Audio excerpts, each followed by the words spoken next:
한 주 동안 잘들 지내셨습니까? 이제 무더위도 거의 막바지를 향해서 가는 것 같고요. 또 휴가철을 맞이해서 코로나 확진자들이 좀 늘어나면서 마지막 고비를 지내고 있는데, 우리 성도들 중에도 코로나 때문에 오늘 격리돼서 가정에서 온라인으로 예배하는 분들이 지난주부터 좀 많아지고 있어요. 오늘 찬양대원들도 많이 빠지셨는데, 막바지 더위 여러분 잘 지내시고 코로나 위기도 잘 이겨나가시기를 바랍니다. 우리 좌우 앞에 계신 분들하고 한번 반갑게 인사하십시다. 사랑합니다. 축복합니다.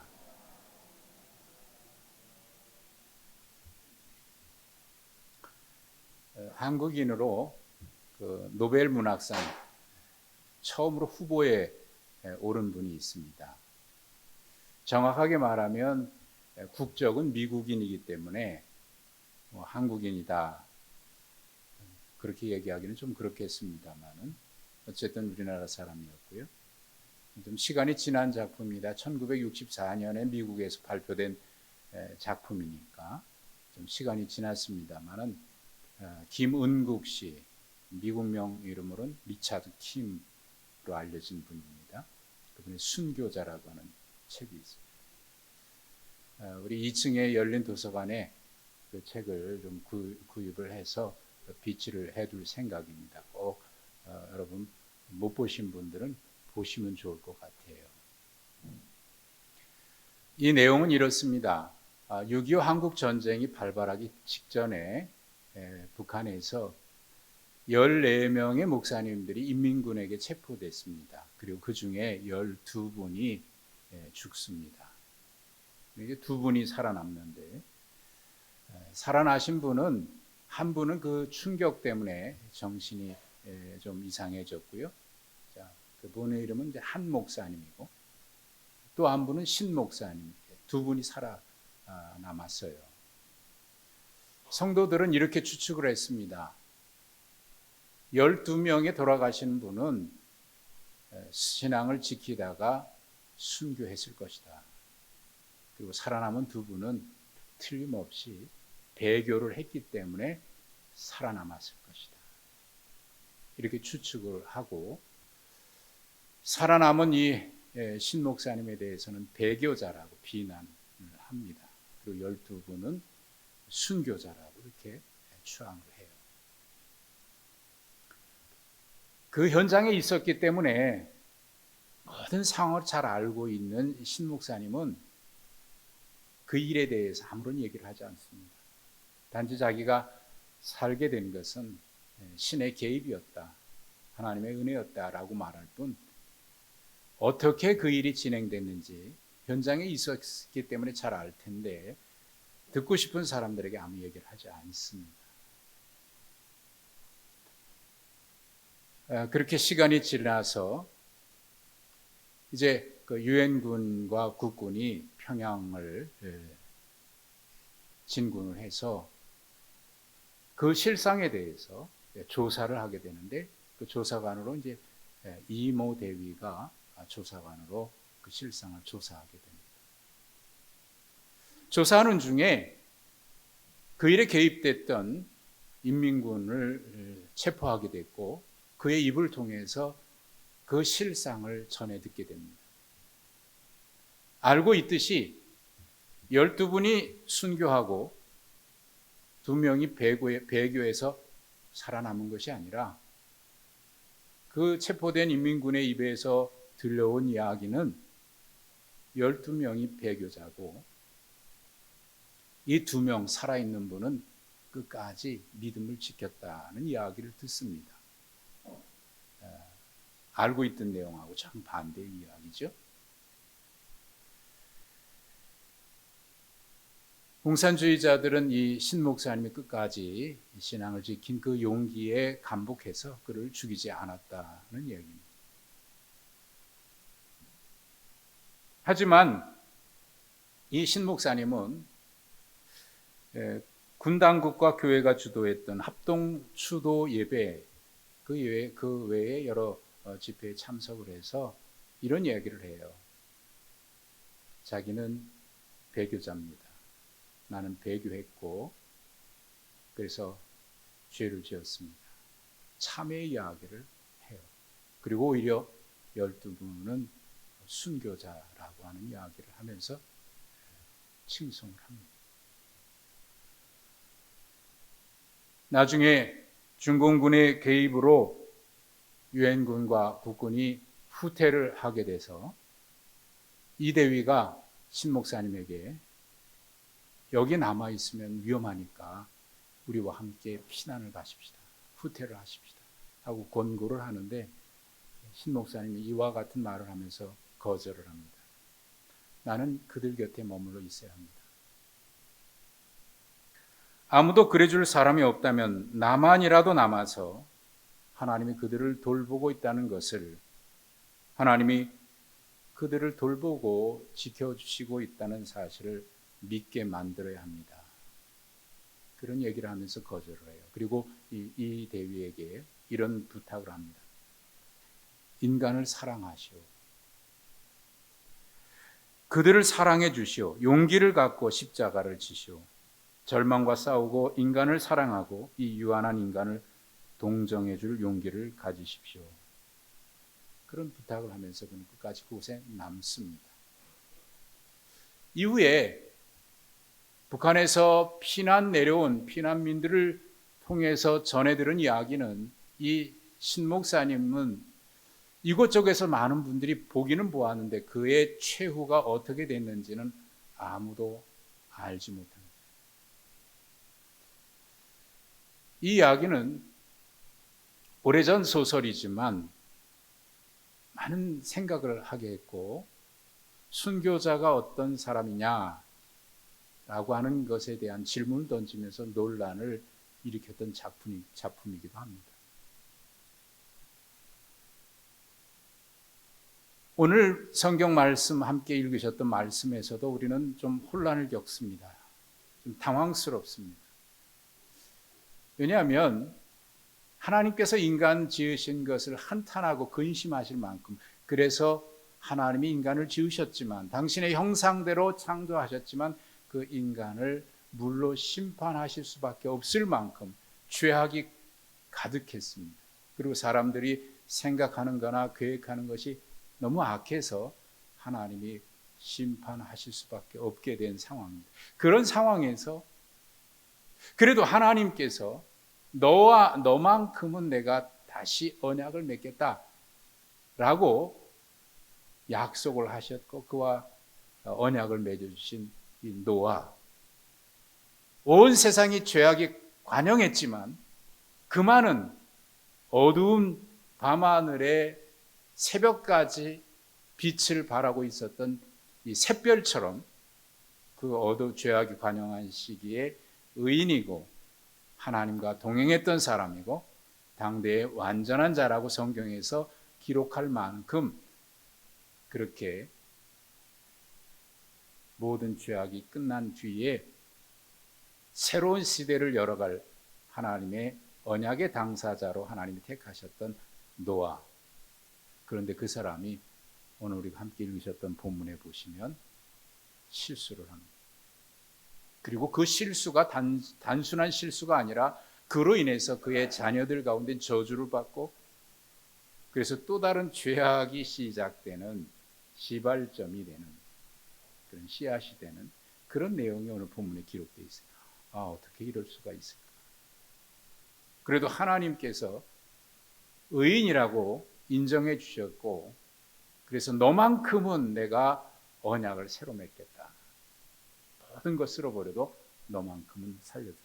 그렇게 언약의 당사자가 됐던 노아에게서 그런 실수를 보게 되다니 좀 혼란스럽습니다. 여러분은 어떠십니까? 어떻게 그럴 수 있을까? 그래도 희망이었는데 그마저 이렇게 되다니. 그런데 말씀을 읽는 중에 여러분도 보셨겠습니다마는 묵상 중에 깨달은 것이 있습니다.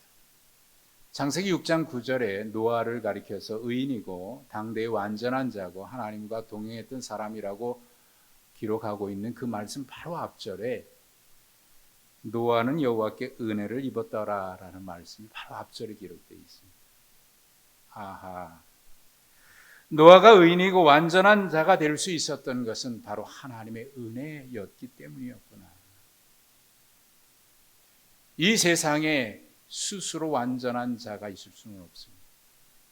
스스로 의인된 사람은 없습니다. 그가 의인이었고 하나님 앞에 완전한 자라고 인정함을 받을 수 있었던 것은 바로 하나님의 은혜였기 때문입니다. 언제나 인간의 역사 속에는 선행하는 하나님의 은혜가 있었습니다. 오늘 우리가 이 자리에 있었던 것도 하나님의 선행하시는 은혜에 있었기 때문에 이 자리에 있는 것이고, 또 그 외에 우리가 이런저런 일들을 많이 겪습니다마는 그 내용을 돌이켜 생각해 보면 언제나 그 역사 이전에 하나님의 은혜가 있었다는 사실을 우리는 늘 깨닫게 됩니다. 우리가 알든지 깨닫든지 깨닫지 못하든지 간에 우리가 단지 깨닫지 못했을 뿐이지 그 역사 속에는 언제나 하나님의 은혜가 있었다는 거예요. 우리가 신앙이 좋다, 참 영성이 깊다, 그런 이야기를 합니다. 뭐가 신앙이 좋다, 영성이 깊다라고 판단하는 근거가 뭘까요? 또 그런 사람에게서 우리가 기대하는 것은 또 뭘까요? 여러분, 신앙이 좋고 영성이 깊다고 하는 것은 죄가 없다는 얘기는 아닙니다. 그가 완전해서 죄가 전혀 없다라는 그런 말이 아닙니다. 신앙이 잘하고 영성이 깊다는 것은 하나님의 은혜 없이는 살 수 없다는 사실을 절박하게 깨닫기 때문에, 그래서 하나님을 떠날 수 없고 하나님 붙들 수밖에 없어서 하나님 앞에 매달리고 하나님 앞에 엎드리고, 하나님 오늘도 내 힘으로는 어찌할 수 없으니 은혜를 내려주십시오. 하나님의 의지, 하나님의 은혜를 절박하게 의지하면서 살아가는 사람들을 가리켜서 우리는 영성이 깊은 사람이라고 얘기할 수 있을 겁니다. 바울 사도가 스스로를 가리켜서 이렇게 얘기했습니다. 나는 죄인 중에 괴수다라고 고백을 한 적이 있습니다. 죄인 중에서 가장 우두머리라는 겁니다. 물론 그가 주님을 박해한 일 때문에 그렇게 말했을 것이다 라고 우리가 생각을 할 수 있겠습니다만은, 그래도 그가 죄인 중에 우두머리라고 한다면 우리는 그분보다 죄가 덜한 것일까요? 아니, 그가 우리보다 특별히 죄를 더 많이 지었기 때문에 그래서 자기가 죄인 중에 괴수라고 그렇게 얘기한 걸까요? 예수님께서 이런 말씀을 하신 적이 있죠. 죄가 많은 곳에 은혜가 더한다. 그러면 죄를 많이 지어야 은혜가 더 많겠군요. 그런 이야기는 전혀 아니죠. 죄가 많은 곳에 은혜가 많다는 얘기는 죄가 많다라고 얘기할 수도 있겠습니다만은 그 말의 의미는 죄에 대한 깨달음이 많은 겁니다. 남들보다 죄에 대한 깨달음이 민감해요. 다른 사람은 그저 그럴 수 있어 죄를 죄로 여기지 아니하고 인간인데 죄 지을 수 있지 하고 그냥 아무렇지도 않게 넘어갈 수도 있는데도, 죄에 민감한 사람들은 내가 하나님 앞에 죄를 지었습니다. 죄에 민감해진 거예요. 그런 사람에게 하나님의 은혜가 더 크게 느껴진다는 거죠.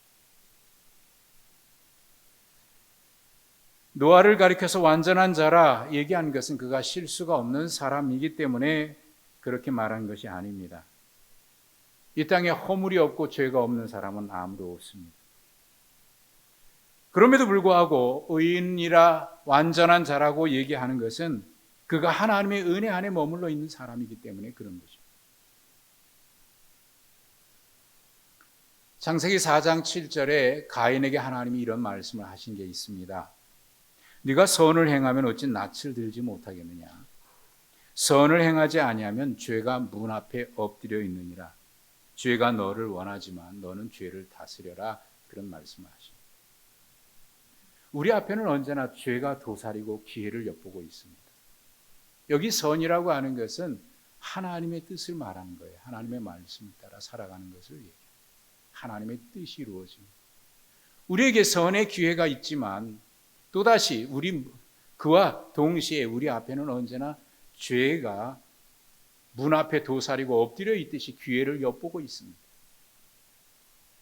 그런데 우리가 선을 행할 기회가 있음에도 불구하고 행하지 않은데 그 죄가 기회를 타고 파고들어서 우리의 마음을 지배하고 다스릴 때가 있습니다.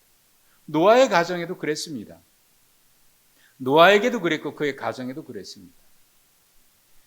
22절과 23절에 기록된 말씀을 보시면은 가나안의 아버지 함이 그의 아버지 하체를 보고 밖으로 나가서 그의 두 형제에게 이 사실을 얘기합니다. 그리고 셈과 야벳은 그 이야기를 듣고 옷을 가져다가 어깨에 메고 뒷걸음질로 들어가서 아버지의 하체를 덮고 얼굴을 돌이켜서 그것을 보지 않았다. 그렇게 기록이 되어 있습니다. 여기 기록된 이 세 아들을 보면 대비되는 두 행동을 볼 수 있어요. 함은 아버지의 그 모습을 보고 가서 떠벌려서 얘기합니다. 여기서 그가 보았다라고 하는 이 말은 어떻게 우연찮게 보았다라는 얘기가 아니고 의도적으로 어떤 목적을 가지고 그것을 처음에는 그냥 우연찮게 볼 수도 있었겠습니다. 그러나 그것을 보고 그 다음에는 의도를 가지고 주의 깊게 살펴보고 그리고 흥미를 가지고 그것을 보고 그리고 난 뒤에 그걸 형제들에게 떠벌린 거예요. 여러분 그 함이 얘기했을 때 어떤 혹시 느껴지는 뉘앙스가 있을까요? 어떻게 말했을까요? 어떤 식으로 이야기했을까요?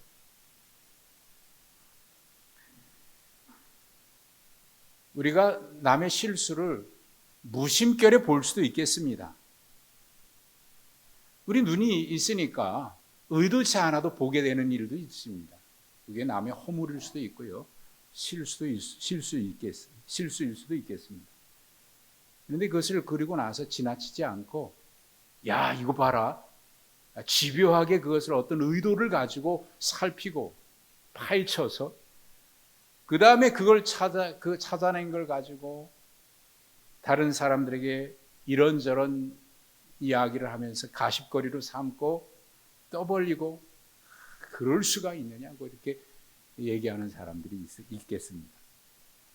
아마 여기 함은 그런 의도를 가지고 보고 이야기한 겁니다. 요한복음 8장에 보면은 간음하다가 예수님 앞에 끌려온 이야기가 기록이 되어 있습니다. 이게 8장 1절부터 기록이 된 말씀인데 좀 더 정확한 이야기는 7장 53절부터 보아야 그 행간에 이들이 어떤 의도를 가지고 움직였으며 어떤 의도를 가지고 예수님께 이 여인을 끌고 왔는지를 알 수 있습니다. 7장에는 예수님께서 성전에서 말씀을 가르치는데 바리새인과 서기관들이 예수님의 그 하시는 말씀에 대해서 시비를 걸고 논쟁을 했던 기록이 있습니다. 그리고 그날 저녁에 다 각각 집으로 돌아갔는데 예수님은 감람산에 기도하러 올라가셨다가 그 다음날 아침에 성전에 다시 들어오신 거예요. 그런데 그 밤 사이에 이 서기관과 바리새인들이 이 여인을 예수님 앞에 끌고 온 겁니다. 자, 여러분 다 각각 집으로 돌아갔을 때 이들은 어디로 간 것일까요? 그 전날 예수님의 가르치심에 대해서 논쟁을 했던 사람들입니다. 그러니 이들이 집으로 가지 않고 어떤 일을 했을 것 같습니다.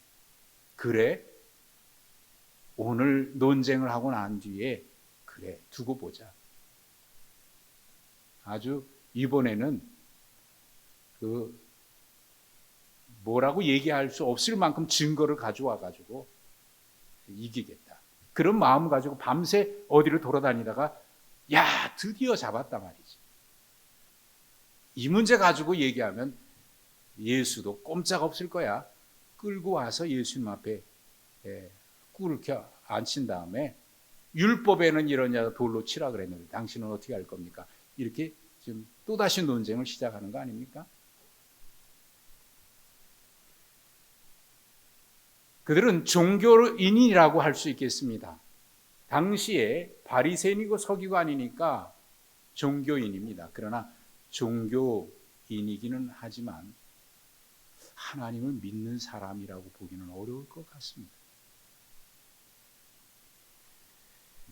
여러분, 우리는 다 같이 신앙생활을 하고 있습니다. 기독교인이라고 얘기합니다. 그러나 여러분, 기독교라고 하는 종교를 가진 사람으로 머물지 마시고 하나님을 믿는 사람이어야 합니다. 기독교라고 하는 종교를 가진 사람이 아니라 진실로 예수 그리스도를 믿는 사람이어야 하고 그분의 말씀을 따라 살아가는 믿음의 사람이어야 합니다. 단지 종교를 가지고 기독교인이기 때문에 주일이 되면 교회 와서 종교 행사를 마치고 난 뒤에 일주일 내내 내 생각, 내 기준, 세상 가치 기준대로 살다가 그래 주일이 됐으니까 한번 교회 가서 또 오늘은 마음을 좀 그래도 좀 깨끗하게 씻어야 한 주 또 살아가지 않겠어? 목욕하러 가듯이 종교 행사에 참여하는 사람이 아니라 하나님을 믿기에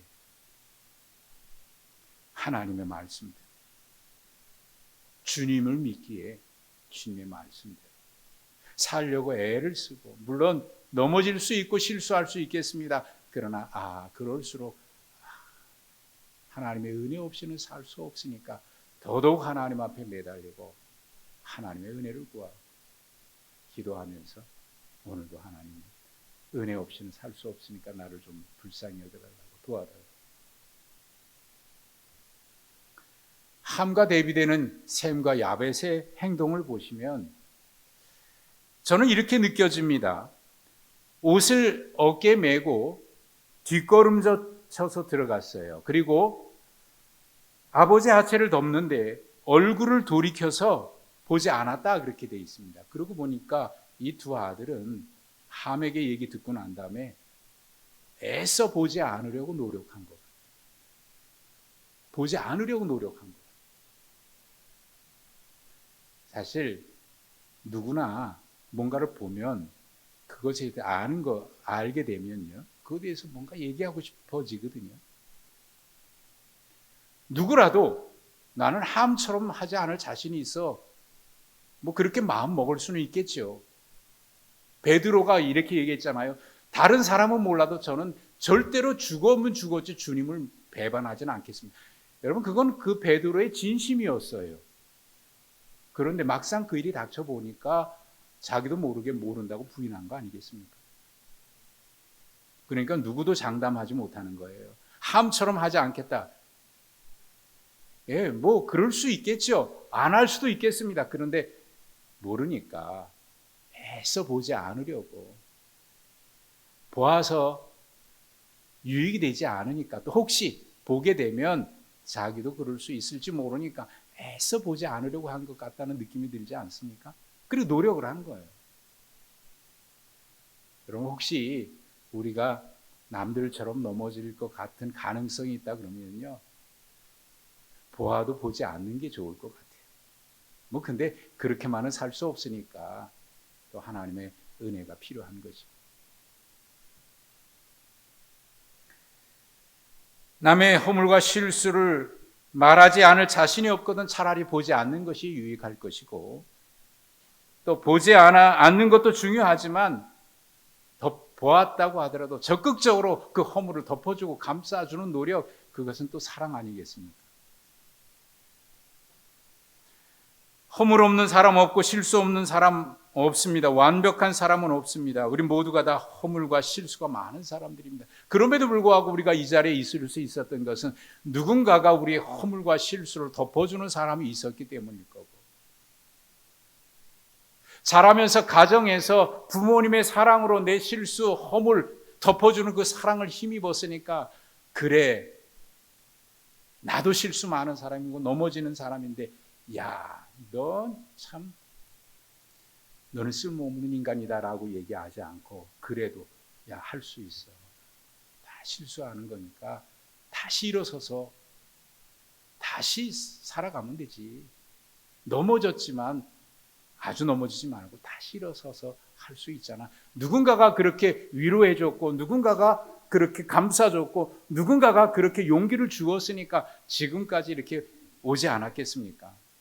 하나님의 은혜를 입었기 때문에 그랬고, 또 하나님의 은혜를 아는 누군가를 통해서 하나님께서 감싸주게 했고 또 위로해 주게 했고, 그래서 그 사랑을 받았으니까 우리가 이 자리에 있는 것이지, 아무도 그런 사람 없는데 나 혼자 잘나서, 나 혼자 의로워서, 나 혼자 거룩해서 이 자리에 서 있는 사람이 누가 있느냐 그 말이죠. 우리가 이 자리에 여기까지는 누군가가 돌봐줬고 사랑해줬고 감싸줬고 덮어줬으니까 있는 거 아니겠어요? 23절에 있는 말씀을 보면 참 불행한 일인데 아버지가 그 함을 저주하잖아요.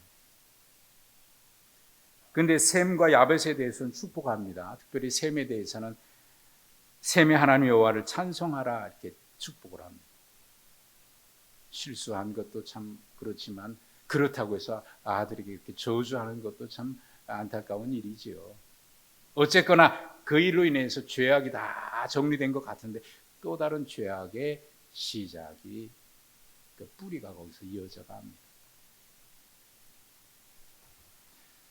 순교자 이야기를 말씀을 드렸습니다마는 마이클 야코넬리의 영성이라고 하는 책이 있는데 거기에 이런 이야기 실화가 기록이 되어 있습니다. 영국의 어느 교회에서 있었던 실제 이야기가 기록이 되어 있는데,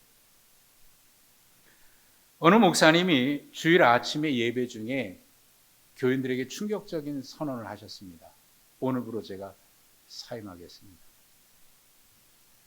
이유가 뭐냐 그랬더니 저는 하나님을 믿지 않습니다. 기독교의 진리를 저는 믿지 않습니다. 그래서 더 이상 여러분에게 설교할 수 없고 더 이상 목회할 수 없어서 저는 오늘부로 사임하겠습니다 라고 충격적인 선언을 했습니다. 사임에 대한 것도 충격적이지만 지금까지 그분의 설교를 듣고 그분과 함께 신앙생활했던 교인들로서는 그 목사님이 기독교의 진리를 믿지 못하겠다고 얘기하면서 그래서 사임하겠다고 하니까 충격이죠. 혼란에 빠졌습니다. 장로들은 목사에게 예배를 마친 후 성도들과 함께 이야기를 하자는 제안을 했습니다. 이어지는 과정은 대충 예상이 가능합니다. 이제 목사님은 사임해야 하니까 사임 받아들여지고 후임 목사님을 청빙하기 위한 청빙위원회가 꾸려질 것이고, 또 퇴임하는 목사님에 대해서 어떤 그런 사후 대책이라든지 퇴직금이라든지 이런 것들이 이제 논의될 것이고 이런 것들이 예상할 수 있었는데, 근데 그 예상은 전혀 맞질 않았어요. 모인 자리에서 장로님들은 목사님에게 이렇게 얘기를 합니다. 목사님, 기독교가 진리가 아니라는 결정을 내리기까지 얼마나 힘들었습니까? 하지만 우리는 기독교가 진리라고 믿습니다. 우리는 이 사실을 너무나 분명하게 확신하고 있기 때문에 목사님, 힘들더라도 계속 우리 교회에 남아주시고 계속 설교를 해주시기 바랍니다. 그런 부탁을 하는 거예요. 대신에 매주 우리에게 기독교에 대한 목사님의 의혹을 말씀해 주시기 바랍니다. 우리가 목사님과 논쟁하기 위해서가 아니고 논쟁할 수 있다고 생각하기 때문이 아니라 우리 모두가 목사님에게 진리를 다시 되찾을 수 있는 곳이 될 수 있다고 생각하기 때문에 우리와 함께 있어 주십시오. 그리고 계속 설교해 주십시오. 이런 일이 있을 수 있을까 싶을 정도의 그런 일이 벌어집니다. 그 후로 이 목사님은 3년 동안 그 교회에서 자신이 의심하고 있었던 일에 대해서 하나씩 설교를 하기 시작했습니다. 그리고 어느 날 설교를 하고 있는 중에 교인들의 눈을 봤는데 교인들의 눈에는 눈물이 글썽글썽 하면서 목사님을 바라보고 있어요. 그리고 그 이후에 이 목사님이 이렇게 이야기를 했습니다. 여러분, 제가 믿음을 다시 되찾았습니다. 지금까지 복음을 믿고 신뢰해 주신 그 믿음을, 진리를 믿고 살아오신 여러분들, 여러분이 기다려 주셔서 참 감사합니다. 제가 믿음을 되찾을 수 있도록 기다려 주시고 함께 해 주셔서 감사합니다. 제가 다시 믿음을 찾게 됐습니다. 여러분, 다른 사람도 아니고 목사가 기독교의 진리를 믿지 않으면서 설교를 한다? 그랬을 때 지금까지 그분에 대해서 믿었던 것이 한꺼번에 무너지는 순간 그 실망감과 함께 그분에 대해서 용서하기가 쉽지 않았을 거예요. 어떻게 그러면서 설교를 할 수 있었을까? 지금까지 설교한 건 도대체 뭘까? 그런 생각들이 꼬리를 물고 일어났을 겁니다. 그 목사님은 목회하면서 침체에 빠졌고요, 피곤에 지쳐 있었고요, 그리고 혼란과 의심에 허우적거리고 있었습니다.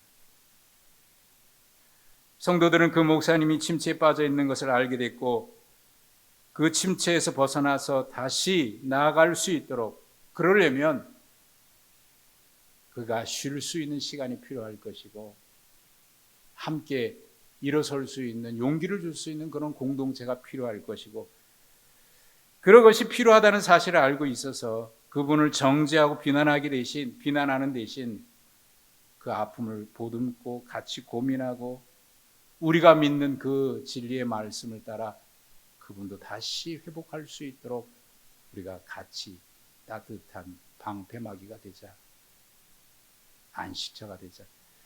그렇게 해서 자리를 마련했고 결국 일어섰습니다.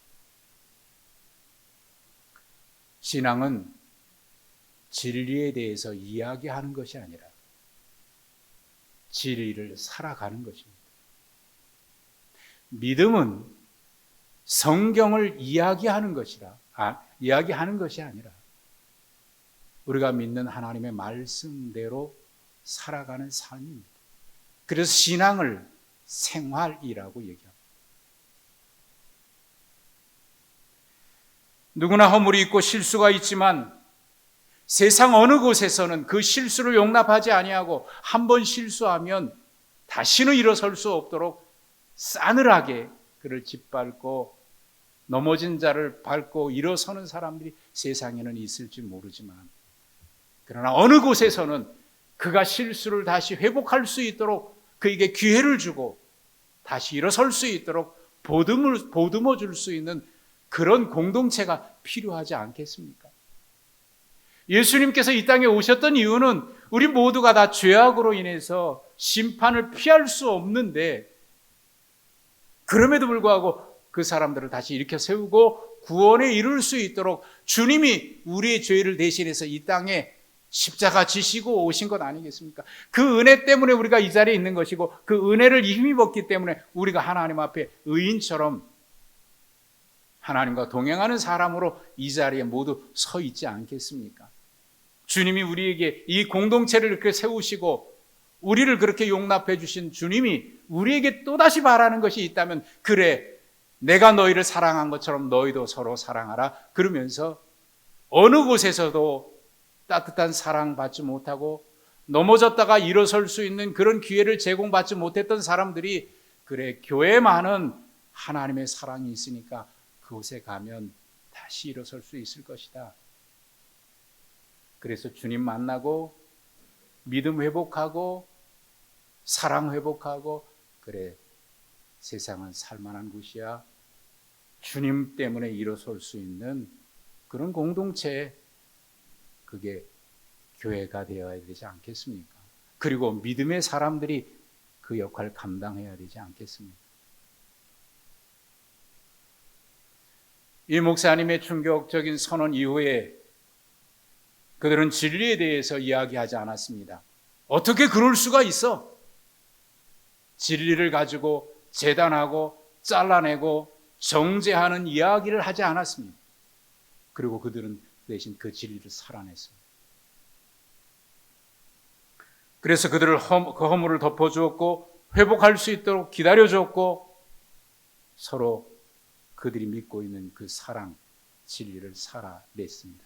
그리고 그 안에서 회복이 됐습니다. 그들은 이렇게 고백했을 것 같습니다. 역시 하나님은 우리 가운데 살아 계십니다. 라고 간증할 수 있었을 것 같습니다. 오늘 우리는 이 자리에 그 하나님의 은혜 때문에 있습니다. 그리고 주님은 우리를 향해서 노아에게 그렇게 기대했던 것처럼 주님이 우리를 향해서 기대하시면서 내가 너와만은 내가 언약을 맺겠다. 그리고 주님이 우리를 붙들어 주셨고 그래서 새로운 삶을 살아갈 수 있도록 우리를 이끌어 주시지 않았습니까? 여러분, 우리는 그런 사랑을 힘입었습니다. 그러므로 우리 모두가 다 까발리고 정죄하고 잘라내기보다 덮어주고 축복해주는, 그래서 다시 일어서서 진리가 진리임을 증거하는, 하나님이 살아계심을 증거하고 하나님 때문에 우리가 살고 하나님의 은혜 때문에 우리가 이 자리에 있음을 이야기할 수 있는, 진리를 살아내는 공동체, 진리가 살아있는 여러분의 가정, 하나님이 살아계시는 우리의 삶의 현장 되시기를 주님의 이름으로 축복합니다. 하나님 아버지 감사합니다. 은혜 때문에 우리가 이 자리에 있고 주님의 사랑 때문에 이 자리에 있습니다. 그 사랑을 아는 자들이 서로 감싸주고 위로하고 격려해주고 덮어주었기 때문에 그 사랑으로 우리가 서로를 사랑하게 됩니다.